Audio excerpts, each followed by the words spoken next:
Hey everybody, this is Petey from the Spinner Rack, and we also have Calvin Ellis, ready to rock. now we had another passing in recent days.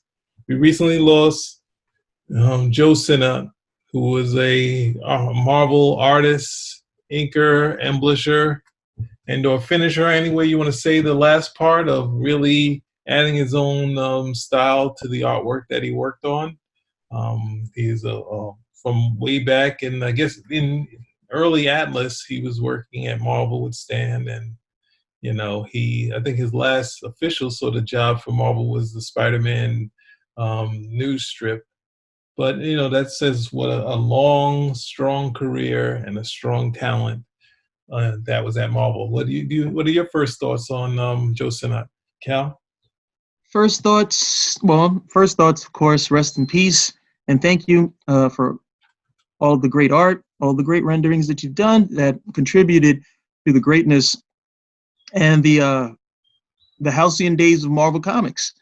In terms of his overall art, uh, I don't. I'm not sure where you fall in terms of the contributions of an inker to overall art. I've already heard, you heard the jokes that just tracing, but a lot of the stuff, the shadows, the fullness of the art that get to see before it's colored or even after it's colored is attributed to a good inker. And a good inker also is able to bring out the best in those pencils. If you look at, say, someone like Kurt Swan's art, and a lot of guys would say, oh, didn't necessarily like his art, but it depends on who inked it. I remember seeing some of Kurt Swan's art inked by George Perez, and the way that George Perez inked it, I thought George Perez was the artist. Whereas then you have somebody like Murphy Anderson who does it, and you get to see the fullness of those pencils. So now with Joe Sinnott, if you look back, especially with his work with Jack Kirby, and you look at the work on Fantastic Four, you look at the work with the Silver Surfer, just really, really good stuff. Able to, and this is Jack Kirby's work. I would think that Jack Kirby's work, without a doubt, if you're, somebody who's into art, comic book art, and understand the sheer awesomeness of Jack Kirby's work, but to be able to bring out even more and make it even more pulse pounding than it was, it's a really, it's a really big compliment to what he was able to do as an inker, as an embellisher. Just hands down, a top talent that unfortunately we've lost. Yeah, and I would you have to also imagine that when he first worked with Marvel, well before, when Marvel first became Marvel and they had a hit book, The Fantastic Four, Stan had tried to get Joe to work on the Fantastic Four, and he worked on the first Doctor Doom issue. And you can see the sort of approach to inking was a little different than what happened before. And the book was already a success. But you see, his approach to the art was a little different. And, it was like the faces are a little more handsome in the book, as far as, and the same for the female characters. And he did a little bit of the first issue of, no, the first part of issue 6. And then that, I think he had to move back to some of the other titles he was working on outside of comic books. But, you see the strong art from Kirby from issue 6 to, I guess it's like issue 44 or whatever. Sinnott took back over the book. The book is still a strong success. And Kirby's approach had changed somewhat since he had first started. The early approach was closer to the style that was like him, where he worked with Joe Simon. But then now, at this point, it got a little more blockier. And who inked it before that? It was Vince Coletta. Vince worked on the Fantastic Four, which was kind of the rougher period, the story with the Frightful Four. Then we had the first Inhuman story, and it's just like all the Kirby, like the most creative period in comics, as far as the FF goes, is all Sinnott inking. The Inhumans, Galactus, the Silver Surfer, all that stuff. The finishing was, and Kirby did, as you said, as Cal said, Kirby was doing full, like not doing layouts or breakdowns. He was doing full pencils. Everything was in there. and Sinnott was still, as far as definitely the Fantastic Four, making Reed a little more handsome than he was in the pencils, and he was also adding, he said he would slim down Sue a little because he said that Sue was a little hippie in the Kirby version. He was slim, and Stan was all for it, and ultimately me Made her a saying that. stripper. But in me saying that, that's also saying that Stan also knew that an inker on Kirby had to sort of be the watchdog of continuity as far as the costumes and the characters, because they say, like, it could be, I would say it's more forgetful, but then they also, I think Mark Evaner kind of says, oh, Kirby creates on the page, so he could change the costume and just move forward. And they also say that he doesn't use an eraser. And that's, I think, something from him working with Joe Simon, where it was just like, just put it out there and move on. A lot of the corrections would come forth either the office, and definitely having Sinnott there would actually keep everything consistent, whereas at points where Kirby had shifted or changed something, or keep the costumes or the clothing sort of the same. So, and then he was adding on top of that. So he's like almost the perfect person to be there outside of some of the corrections Stan did in the office. And ultimately to have such a strong collaboration to, I think, 44, I think there was a couple issues he didn't ink. I think he didn't ink a couple issues in the comic, and then he didn't ink, I think, one of the annuals. I think Frank Giacoa did, I think, a couple issues for that. But most of it, of that period, those 4 years, is a collaboration where the Kirby and Sinnott didn't meet at all. Like, they didn't meet until years later in '75 to have such a synergy of art. So much so when I think he was kind of fighting against, Kirby would have to fight against his own legend when you started to see Mike Royer kind of show you what was really in the pencils, which I think worked for the New Gods. But I think it'd probably be really jarring to see this lot rougher artwork that wasn't necessarily as cleaned up and sort of finished. That's finishing that Sinnott did. But I don't think DC wasn't paying that much as far as inking, so there was no way they were going to get. I think they should have sort of like pulled away, because Kirby himself wanted John Romita to join him. So, but anyway, no, that would have been DC Comics in the 1970s. Mm-hmm. Could you imagine Jack Kirby, Andy pulls John Romita, and they go to DC Comics? That would have been. Oh, man, that would have been wild. But that's the thing. Those guys on Superman, I keep thinking every time I thought of that, like, even though Kirby did sort of worked on Superman, and I love those pages, every time you think about it, I think Stan and Jack on that 100 issues of Superman. John Romita, 100 issues of Superman. So keep going. Sorry, I cut you off. That's okay. I'm trying to remember. I think there was a couple of Thor covers he did. I don't remember the exact titles, but I'm a big Superman fan, so of course I'll know his he actually did one. I don't remember if he did anything other than that, but he did one book that I know. There's one book involving Superman that I know he did, and that was the Superman and Spider-Man Treasury Edition. Yes, yeah. So he was on that. But mind you, it's like a team effort, which is.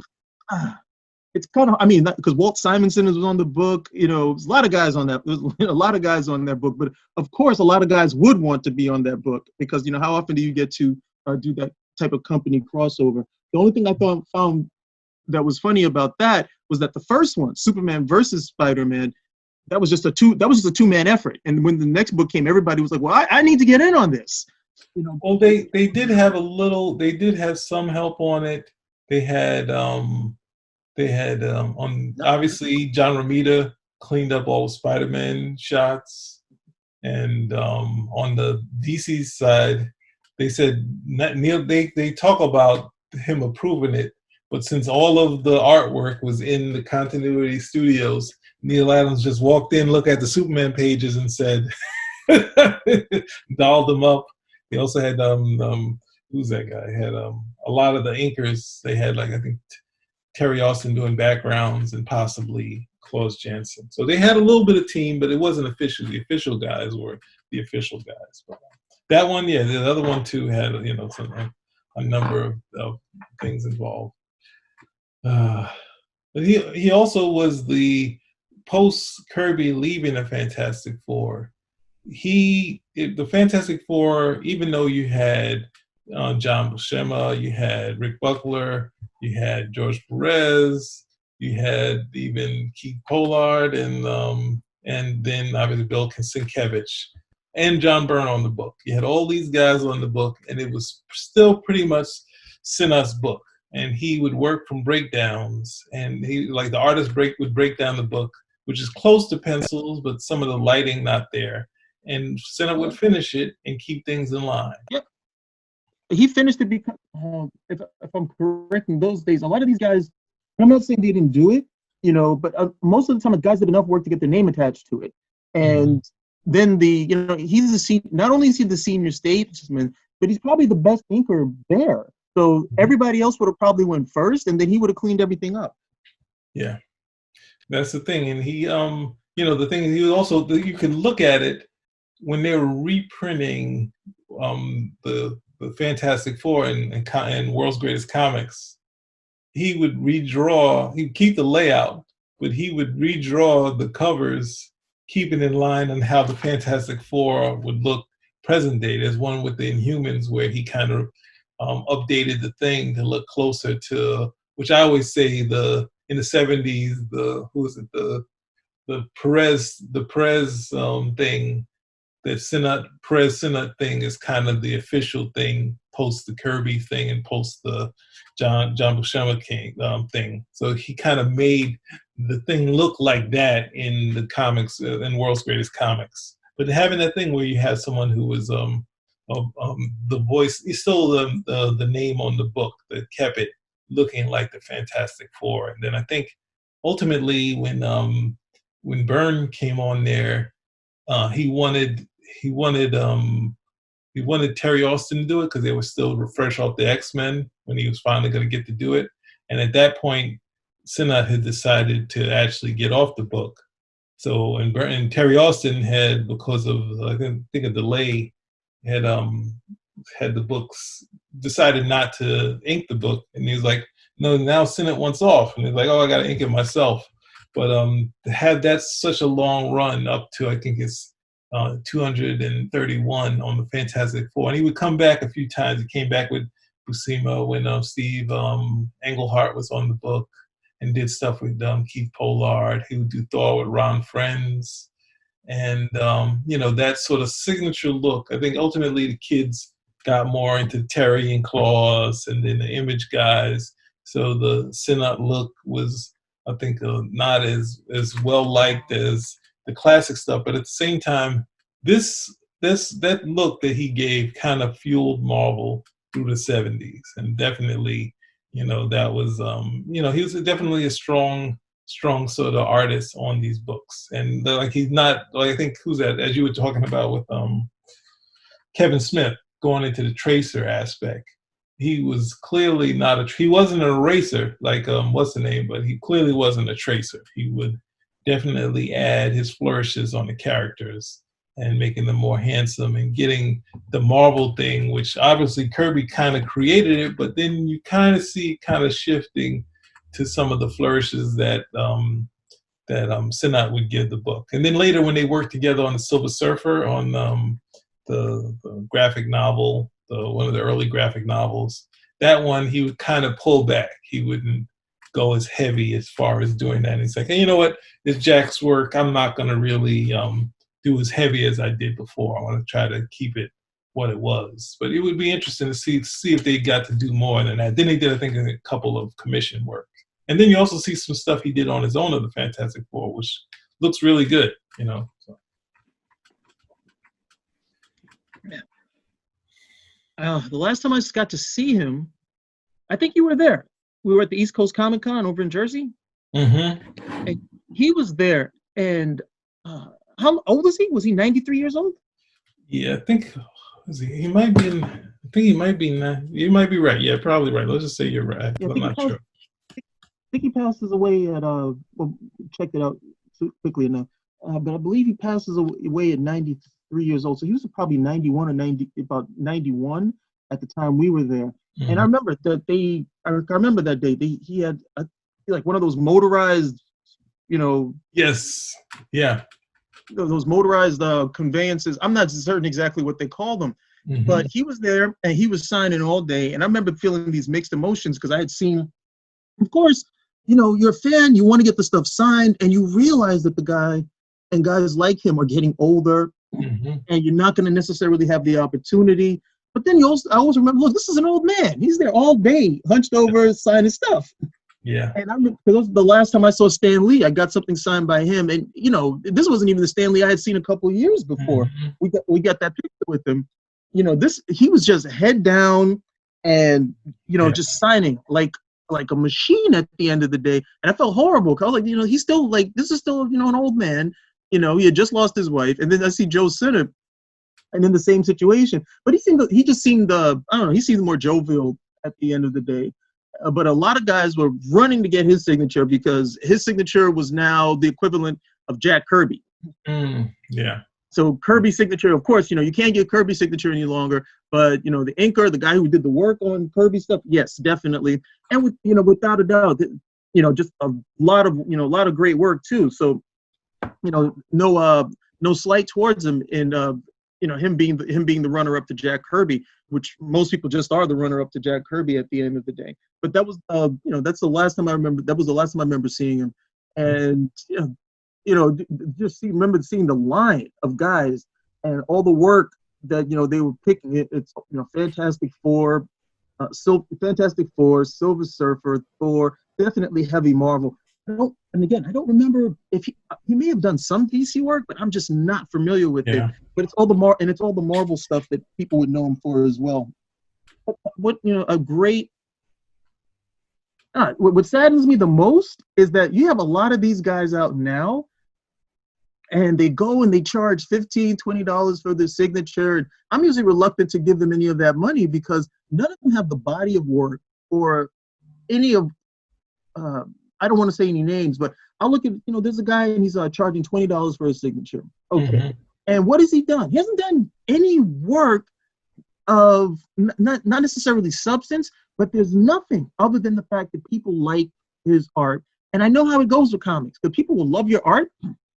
And then, 2 years later, you're passe. You haven't worked on any stories that were seminal. You didn't work on any stories that are going to bring people back or going forward are going to establish stuff with comic book legend and lore, but they're still asking for the money.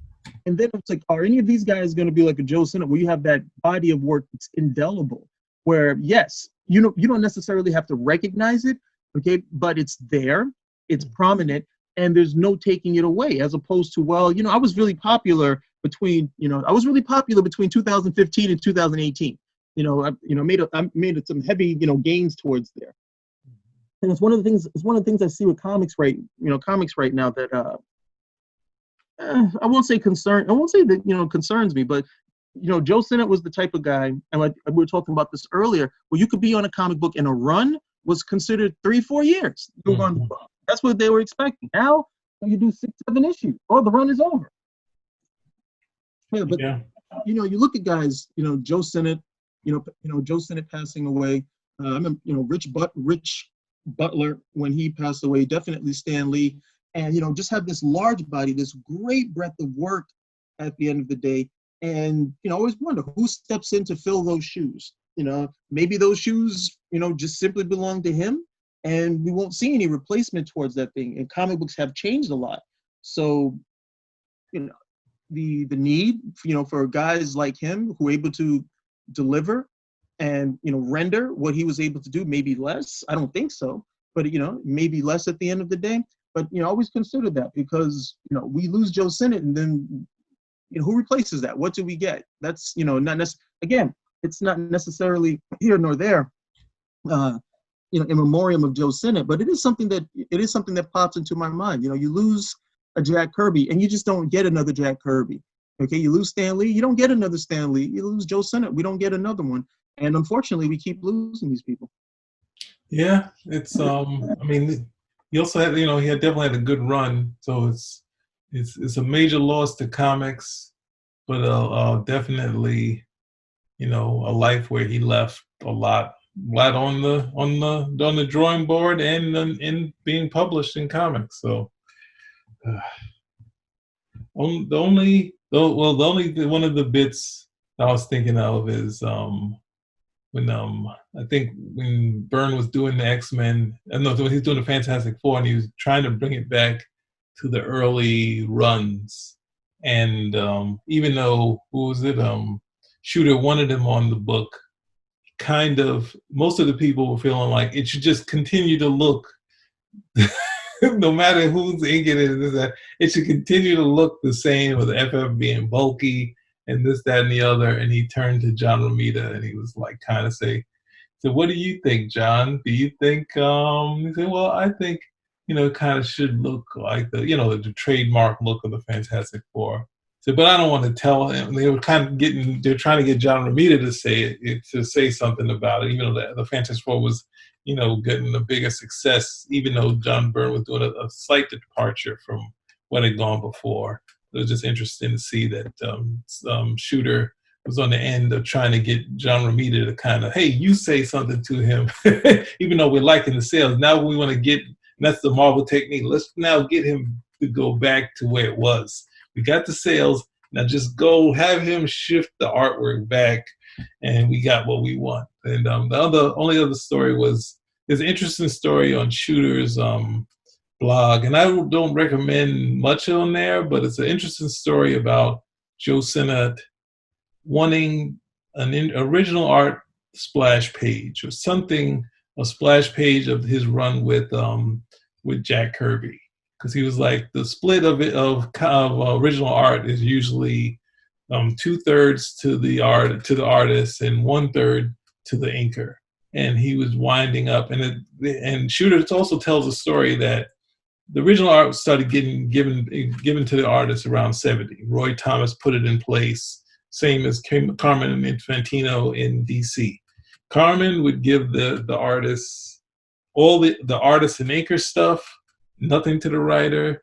Roy Thomas, being a writer, gave stuff to the artist, inker, and the writer. So the artist would get all the coolest pages. The inker would get some pages, a smaller percentage with less action in it, and the writer would get the pages with all dialogue. So it was kind of a thing where you had this pull in Marvel where the artists wanted to get more cooler pages, and Joe Sinnott just wanted at least 1 or 2 splash pages out of the deal. Because every time we do this deal, I at least want something to keep of that stuff. Because he also talked about trading pages to get like a Pildor, an Atlas story from Kirby. He's like, he had some stuff, but he wanted to get Pildor, which he says is like the prerequisite for what the things like skin would be like. So he was trying to get some of that because he inked that book for Atlas of Kirby's. But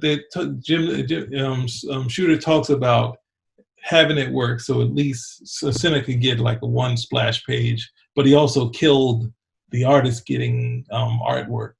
And that really upset a lot of the Marvel artists. But it was interesting that it was a catalyst that Joe Sinnott gave something to Stan saying, hey, can I get just at least just a couple of the classic run when they finally started releasing that stuff? He says, because I always get these, I never get any of the classic pages. I at least want 1 to have in my collection. And then Stan sent that to Shooter. Shooter was trying to work it out. Ultimately, he said, hey, why are the writers getting it? Stop. They're like, that damn Shooter, how could he do it? He's taking money out of our pockets. And there's long letters from the writers, but it's a really interesting story.